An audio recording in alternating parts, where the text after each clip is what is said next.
बिस्मिल्लाहिर्रहमानिर्रहीम अस्सलामु अलैकुम वरहमतुल्लाहि वबरकातुहू। Dear students, this is Syed Mudassir और आज के इस वीडियो लेक्चर में हम सॉल्व करेंगे एक्सरसाइज नंबर 6.1 के question number 3 and question number 4 के कंप्लीट सॉल्यूशन को।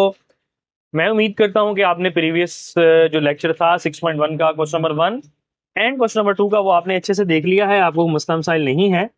मेक श्योर कर लें बच्चों, अगर आपने अभी तक उन लेक्चर्स को नहीं देखा आप उनको लाजमी देख लें ताकि आपको आज का लेक्चर समझने में कोई मसला मसाइल ना हो। तो मैंने उन वीडियोस का लिंक जो है वो नीचे कमेंट सेक्शन में पिन कर दिया है, वहां से आप देख सकते हैं। प्लेलिस्ट का लिंक भी मौजूद है और ऊपर आई आइकन में भी मौजूद है, वहां से जाके आप इसको देख सकते हैं। तो आइए जी स्टार्ट करते हैं क्वेश्चन नंबर 3 को। क्वेश्चन नंबर 3 में आपसे कह रहा है an expression for the nth triangular number is this. Write down 15th triangular number. उसका 15th ट्रायंगुलर नंबर लिखना है और आपने एक ट्रायंगल बनानी, बेकिंग taking n is equal to 5। ये ट्रायंगल को और बेशक ना बनाएं, कोई मसला नहीं है, एज इट इज आप कर सकते हैं। बेसिकली हमारा है कि इसमें से हमने 15th वैल्यू फाइंड करनी है, आपको एक nth वैल्यू दी जा रही है। देखें मैंने इसको ऑलरेडी लिख के रखा हुआ है, तो आइए इसको स्टार्ट करते हैं। तो इसको स्टार्ट करने से पहले डियर स्टूडेंट्स, अगर अभी तक आपने मेरे चैनल को सब्सक्राइब नहीं किया है तो लाजमी सब्सक्राइब कर लें, और वीडियो आपको पसंद आएगी तो उसको लाजमी लाइक कीजिएगा और कमेंट करके लाजमी बताइएगा मैंने कैसा पढ़ाया और आपको कैसा समझ आया। तो डियर स्टूडेंट्स, ये सवाल तकरीबन पिछले सवाल की तरह ही है। अब देखें, आपको अगर nth वैल्यू दी जाए, nth वैल्यू क्या होती है मैंने बताया था आपको, ए एन। सपोज कर लें A N is equal to n plus one, कुछ भी है। अगर आपसे कह रहा है कि इस सीक्वेंस की आप 10वीं रकम मालूम करें तो आप n की जगह पे 10 पुट कर दें। आपसे कह रहा है सीक्वेंस की 15वीं रकम मालूम करें, आप उसकी जगह पे 15 पुट कर दें। आपसे कह रहा है दूसरी रकम मालूम करें तो n की जगह पे जहां जहां पे n है वहां पे 2 पुट कर दें। तो इसी तरीके से हमें एक सीक्वेंस दिया जा रहा है, उसकी nth टर्म दी जा रही है, आपसे कह रहा है कि आपने उसकी 15th टर्म फाइंड करनी है। आसान अल्फाज में अगर आपको बताऊं तो यहाँ पे बस आप पुट कर दें कि n इज इक्वल टू 15। जहां जहां पे n है उस उधर पुट कर दें आप 15। A 15 is equal to 15 multiply by 15 plus 1 divided by 2। 15 as it is, 15 plus 1 कितना हो जाएगा जी, 16 डिवाइडेड बाय 2। ठीक है, बस आपने यही ख्याल करना है कि बस जहां जहां पे n है उसी जगह पे आपने उसकी वैल्यू को पुट करते रहना है। तो 2 8 आर 16, तो 15 को जब मैं 8 के साथ मल्टीप्लाई कराऊंगा द आंसर विल बी 120। लो बच्चों, ये तो हमारे पास सॉल्व हो चुका है क्वेश्चन नंबर 3, जो कि बहुत ही ज्यादा इजी था। तो आइए इसके मूव करते हैं क्वेश्चन नंबर 4 की तरफ। ये आपको क्वेश्चन नंबर 4 शॉर्ट क्वेश्चन में आ सकता है, तो उसको जरा ध्यान से देख लीजिएगा, समझ लीजिएगा। अगर कोई मसला मसाइल आए तो मुझे बिला झिझक पूछ लीजिएगा। पार्ट नंबर 1 है, आपको सीक्वेंस दिया जा रहा है, आपने इसकी nth टर्म फाइंड करनी है। देखें अब ना काम थोड़ा उल्ट हो गया। क्वेश्चन नंबर 2 में ना आपको nth टर्म दी जा रही थी और आपने सीक्वेंस फाइंड करना था। ठीक है, याद करें जब हमने n is equal to 1 2 3 put किया था। ठीक है, अब आपको काम उल्टा दिया जा रहा है, आपको सीक्वेंस दिया जा रहा है और आपसे कह रहा है कि आपने इसकी nth टर्म फाइंड करनी है कि इसकी nth टर्म क्या होगी। तो आइए जी स्टार्ट करते हैं इसको। सबसे पहले देखें जी, आपने थोड़ा सा ध्यान करना है इस चीज की तरफ कि सीक्वेंस हमारा क्या चल रहा है। देखें A1 कितनी है, पहली रकम 1 है, ऐसे ही है। उसके साथ साथ A2 कितनी है, वो है 4। तो क्या मैं इसको 4 को लिख सकता हूँ ना 2 का स्क्वायर, बिल्कुल लिख सकता हूँ। A3 कितनी है, 9 है, तो इसको मैं लिख सकता हूँ 3 का स्क्वायर। इसका मतलब मुझे सीक्वेंस का पता लग गया कि सीक्वेंस चल किस तरीके से रहा है। मतलब देखें यहाँ पे 2 है तो 2 का स्क्वायर है, यहाँ पे 3 है तो 3 का स्क्वायर है। तो इसका मतलब सिमिलरली A4 भी होगी, वो क्या होगी 16, और वो होगा 4 का स्क्वायर, जो कि हो जाएगा 16। मतलब यहाँ 4 है तो यहाँ भी क्या है 4। तो इसका मतलब अगर मैं यहाँ पे n फुट कर दूं, क्योंकि n टर्म का मतलब होता है an, तो इधर अगर मैं n फुट करूंगा तो अभी देखें ना A4 इज इक्वल टू 4 का स्क्वायर आया ना। तो अगर मैं इसकी जगह पे n फुट कर दूं, क्योंकि बेटा मैंने nth रकम मालूम करनी है, तो an इज इक्वल टू कितना आ जाएगा, n का स्क्वायर, nth टर्म फाइंड करनी है। तो सीक्वेंस मुझे पता लग गया, तो आप लिखेंगे hence an is equal to n का स्क्वायर इज रिक्वायर्ड सीक्वेंस। ठीक है जी, सॉरी रिक्वायर्ड nth टर्म। ये बच्चों पार्ट नंबर 1 सॉल्व हो चुका, कितना ज्यादा इजी था। मैं उम्मीद करता हूँ समझ आया। अगर कोई मसला हो तो मुझे कमेंट सेक्शन में बताइएगा, मैं जरूर आपका मसले का हल निकालूंगा। पार्ट नंबर 2 है 1 1 प्लस 2, ये तो बहुत ही ज्यादा सिंपल है। 1 1 plus 2 1 plus 2 plus 3 and so on. देखिए जी, अब यहाँ पे A1 कितना है, 1 है।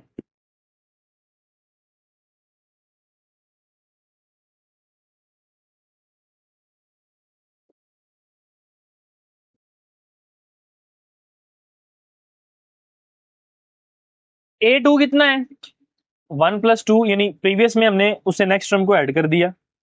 और A3 कितना है, वो है 1 + 2 + 3।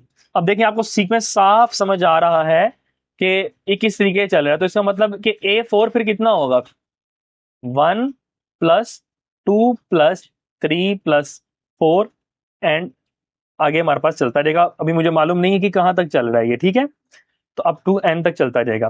तो आप मुझे बताएं कि अगर मैं बात करूं यहाँ पे n पुट कर दूं तो ये जगह an = 1 + 2 + 3 + 4 प्लस, अब मुझे पता नहीं कहां तक जा रहा है, n है ना, तो हम n तक लिख देते हैं। तो ये बच्चों हमारे पास रिक्वायर्ड एंस्ट्रम आ गई है। an = 1 + 2 + 3 + 4 + 5 + 6 कुछ भी कर सकते हैं, मगर एंड पे आपने इसको n लगा देना है। तो ये था बच्चों आपका पार्ट नंबर 2।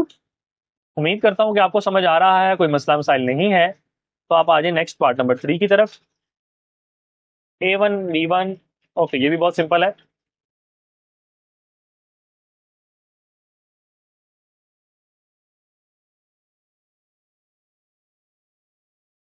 तो देखिए बच्चों A1 कितनी है, वो है A1 B1।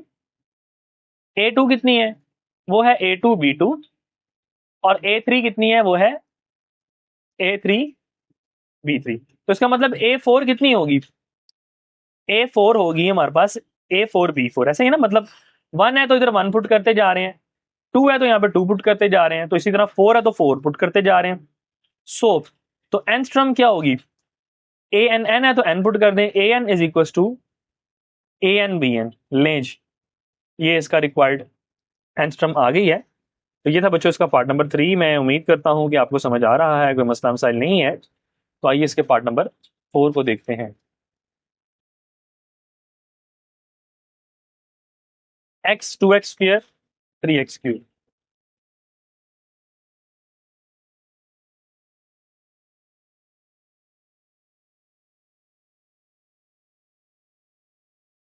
A1 कितना है जी, x है, ठीक है। A2 कितना है 2x²। और A3 कितना है 3x³। तो बच्चों इसी तरह जो A4 आएगा, अब यहाँ पे देखिए 3 है तो यहाँ पे भी 3 है और यहाँ पे भी 3 है, तो इसका मतलब यहाँ पे आ जाएगा 4, यहाँ पे 4 है तो यहाँ पे भी 4 और x की पावर भी 4। यहाँ पे देखें 1 था ना, तो इधर भी 1 है और यहाँ पे भी 1 है, किस्म का वो लिखे हैं ना लिखे एक ही बात होती है। सो इसका मतलब फिर एंस्ट्रम क्या आएगी, an = यहाँ पे भी n पुट कर दें, n x की पावर n। समझ आ रही है बच्चों आपको, बस ये हमारा पार्ट नंबर 4 भी सॉल्व हो चुका, कितना ज्यादा इजी सवाल था। पार्ट नंबर 5 को देखते हैं बच्चों। A1 + D,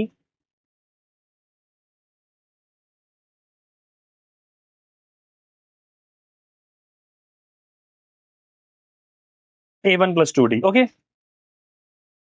so first term A1 जो है बच्चों वो A1 के बराबर है, बिल्कुल ठीक है। A2 किसके बराबर है, A1 + D के बराबर है, ठीक है। मतलब ये है कि यहाँ पे हमारे पास A1 ही चलता आ रहा है, ठीक है, इसको अभी छेड़ने की जरूरत नहीं है। प्लस, हाँ ये ठीक है। अगर मैं यहाँ पे बात करूं कि A2 बराबर है, हाँ यहाँ पे इस तरह कर लेते हैं, 2 - 1 D के। 2 - 1 1 होता है ना, तो 1 D के, मतलब जो n है वो यहाँ पे उसमें से हम 1 को माइनस करते जा रहे हैं।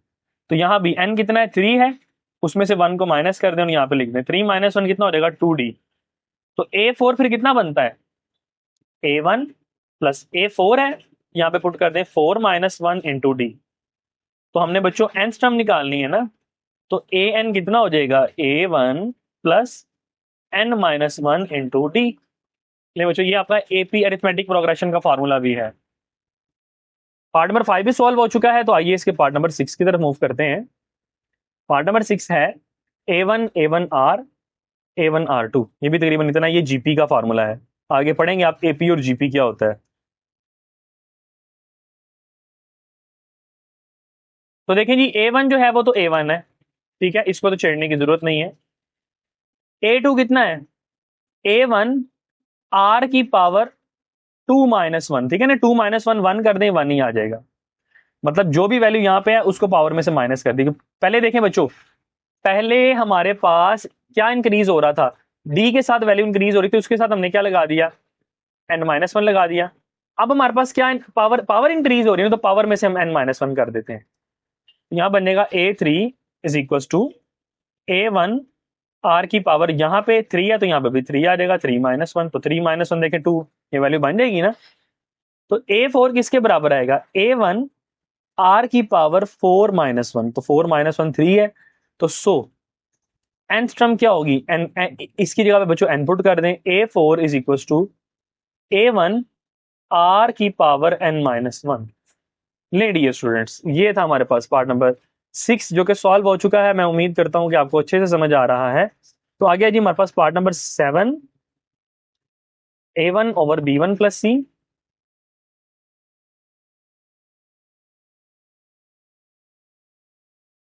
To a2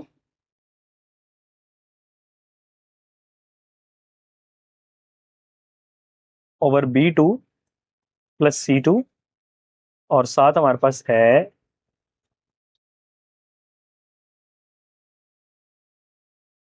3a3 b3 plus c3।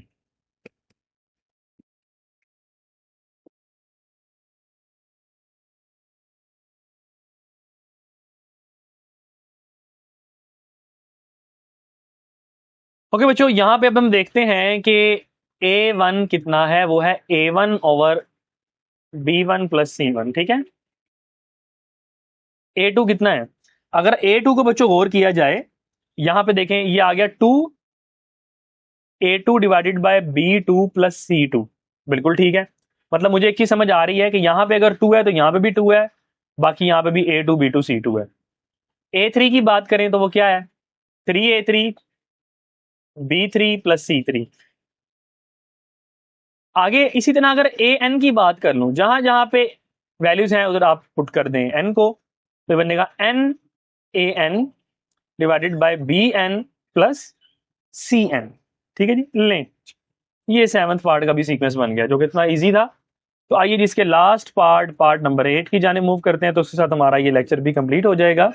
मैं उम्मीद कर रहा हूँ कि आपको अच्छे से समझ आ रहा है। ये तो बिल्कुल सिंपल है, प्रीवियस क्वेश्चन की तरह ही है।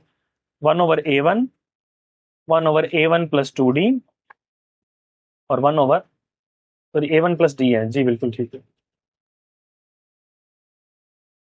a1 plus 2d। नहीं जी, ये सवाल आपका बिल्कुल इस तरह ही है, देखिए सेम टू सेम इस तरह ही है, बस फर्क ये है कि वो 1 ओवर की फॉर्म में दिया जा रहा है, बाकी same to same as it is है। a1 is equal to 1 over a1, ठीक है, इसको एज इट इज लिख लेते हैं। a2 is equal to 1 over a1 plus 2-1, ठीक है, जो भी वैल्यू है उसको हम यहाँ पे लिख देंगे b के साथ। ये 2 है तो यहाँ पे भी 2 आ रहा है, जिस तरह मैंने पहले आपको समझाया। a3 is equal to a1 plus 3-1d। तो बच्चों an कितना बन जाएगा, 1 over an plus n-1 into D, ठीक है। मैंने प्रीवियस क्वेश्चन समझा दिया आपको उसी तरीके से, बस ये 1 ओवर की फॉर्म में है। तो बच्चों मैं उम्मीद करता हूँ कि आपको आज का लेक्चर समझ आ गया है, आपको मसला मसाइल नहीं है। तो आज के साथ हमारा लेक्चर कंप्लीट हो जाता है और एक्सरसाइज नंबर 6.1 भी कंप्लीट हो जाती है। तो अगर आपको कोई मसला मसाइल हो तो मुझे ज़रूर बताइएगा कमेंट करके, आपको कैसा लगा, मैंने कैसा पढ़ाया। तब तक के लिए बच्चों मुझे इजाज़त दीजिए, इंशाल्लाह नेक्स्ट वीडियो लेक्चर में मुलाकात होती है। अस्सलामु अलैकुम व रहमतुल्लाहि व बरकातुहू।